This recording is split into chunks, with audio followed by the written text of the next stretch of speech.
Hello, my name is Sharifa Daniels with Blex Media. How are you? I'm good. How you doing? I am good. So Good. you have an amazing career. Like Oh, you started nice. in a lot of iconic movies, and I don't know, it's something great about seeing you on the screen. Thank you. What is something that, oh, you're welcome. What is something that has attracted you to this role specifically? It has to do with the people involved, David, Paul, and Aisha.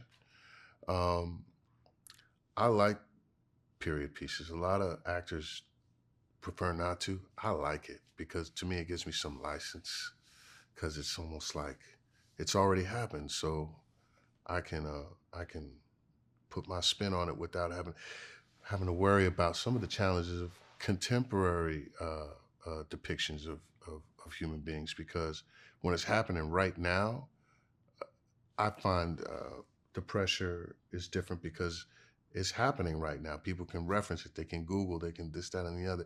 When the past, in a fictional past, I just feel like I have license to do certain things. I know that might sound counterintuitive, but uh, if it's fictional and it's already happened, who's to say I can't be like how I want to be or put my spin on it, if that makes sense? So the time period, the personnel, and also I wanted to play a brother that was free spirited and not mired in any kind of contemporary uh, uh, interpretation. Like I wanted to play somebody that maybe I haven't played before. I don't know if you're familiar with this term, the lovable rogue. So he's a bit of the lovable rogue, but my interpretation of what the lovable rogue is, I wanted to put my spin on this archetype that maybe we feel like we've seen before, but here's my interpretation of it. Uh, it just jumped off the page when I was reading the first script, first episode. Just jumped off the page, and I felt like, oh, I know how to play this. I know how to play this guy. I haven't had a chance to do this yet. I really like your character because he's very unpredictable, Mhm. right? He's wild, but there's a sense of loyalty that he has to Hampton. How did you go about approaching this character? Well, I was very lucky because this cat really existed. He was a friend of Paul's dad, and so Paul was just this font of information about you know who he was and Paul's memories of him and everything like that. Really gave me a foundation to do my homework and try to be honest about portraying him. Uh, so I was very very lucky that Paul was there to just give me this information about who this guy was. And then I had my own license to kind of put my own spin on it. Uh, so does that answer your question? Okay, Yeah. sorry. Been a long No, day. you're good. You're fine. And last question.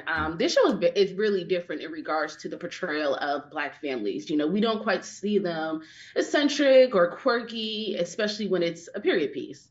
What is something that you hope people take away from this type of show? What's just exactly what you just said. Oftentimes, when we depict Black families in the '60s, it has to do with a family on the East Coast that's dealing with the civil rights struggle, or the civil rights struggle for human rights is in the backdrop or something like that. And it's a very heavy kind of thing, generally speaking.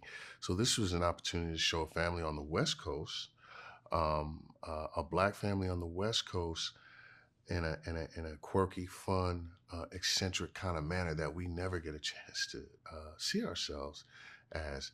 And I was so grateful that that is the direction they went in, even with some of the tones and the way the colors are popping, and the frames, and all of this different type of interaction. Um, with colors and sound, and the soundtrack is unexpected to an extent, playing tones that we haven't necessarily heard from that era as a backdrop to depicting us. It just felt new and unexplored, and I always want to be a part of something new and unexplored. That's kind of like my thing. So it just made a lot of sense to me, and I was so grateful that the opportunity presented itself. Oh, I love that. Congratulations again. Like I Thank said, you. it is always a pleasure seeing you on our screens. And I love this show. So Thank you so congratulations. much. Tell a friend. I will. Okay. Have a good rest of your day. You too.